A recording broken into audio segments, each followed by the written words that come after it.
Hello, I am Jason Carl Adolphson. To whom it may concern, in 2018 I signed up to survey my DNA through the National Geographic Helix DNA sequencing program. The test was designed to chase lineage back 180,000 years as opposed to the past few generations on a standard test. In 2020, I selected the option to share my DNA for scientific study when I was browsing through the site. At that time, we had so many ethical guidelines to prevent people from being turned into lab rats, so I did not believe it would bring hardship to my personal life. However, I began to notice online influencers speaking from my own point of view.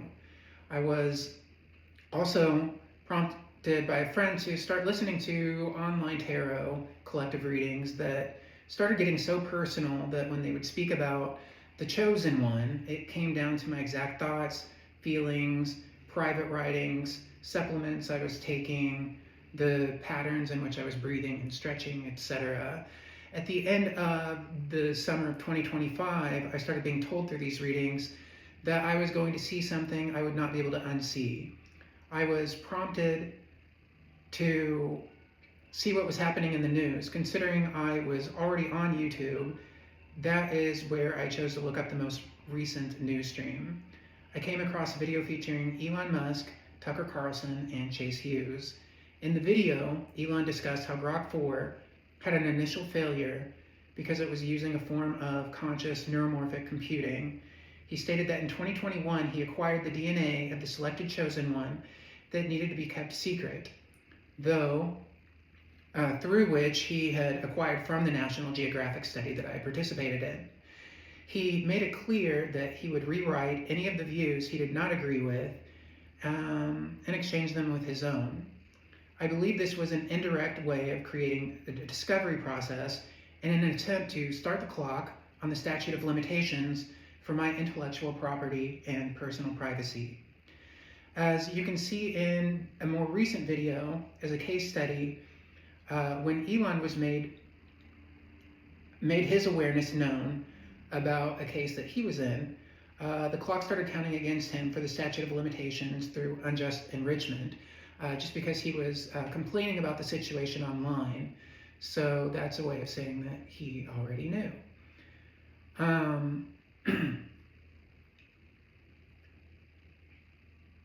The initial video I saw about me was exceptionally detailed of my experiences in a way that could not be merely seem familiar, but exact to me specifically.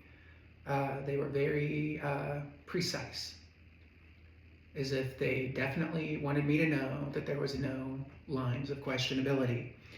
I believe the use of a self-proclaimed ex-CIA agent was for the purpose of intimidation. A person would be much less likely to seek help when the presentation involves an alleged ex-government representative. It certainly made the discovery start out in a stage of fear, so much so that I am able to recall all the contents in extreme detail months later. It made it seem as though speaking out would be under surveillance or even the mere contemplation. At the time, I was too fearful to even save that particular video, which I have not been able to find. Nevertheless, after reaching enough courage to speak about it, as explained in the video of the Elon case, my expressed knowledge could place a clock on me being able to do something about having my every moment trafficked for the willful gain of strangers. Although I still clicked on one more video that day of discovery. It featured physicist and neuroscientist Dr. Alex Gomez-Morin, who described himself as a man of concern. It made things a bit more confusing because the scientific endeavor he spoke about was in Europe. He spoke of conversations I was having in my head as conversations I was having with him through the technology that they were using. He mentioned that I was constantly listening to subliminals as a way to deal with my nervous system. He expressed that he didn't understand why I was so frequently listening to these tarot videos when he assumed that I already knew what was going on and what they were doing. That he wanted to speak with me, but he didn't want me to get in the way of what they had going on. He also, in the initial review, said that I knew what I was getting myself into when I checked that box. But again, all that has occurred goes well beyond the scope of science and into unjust enrichment. When I went back to review the information at a later date, some of the most key identifiable information appeared to be replaced with passive-aggressive insults and attempts to shame me in a way that I might just keep quiet. As a further distraction, I was receiving gang stalking activity around my home and when I would go out to places in town. Initially, the tarot started talking and other influencers, radios, etc., started placing deeper emphasis on my spiritual journey. Religious influencers were doing the same, considering that no one was actually coming to my aid. I don't know if they were truly interested in my divine journey or if that was another tactic to lead me away from the initial discovery. Here's a blatant example of regularly being mentioned by influencers at the 5-minute 30 mark. These videos will be listed in the description. I do not wish to have my life trafficked, even in my most intimate settings. I do not wish to be stalked or taunted. I want someone to confront and address this issue and help me receive justice in this matter. Thank you so much for your time.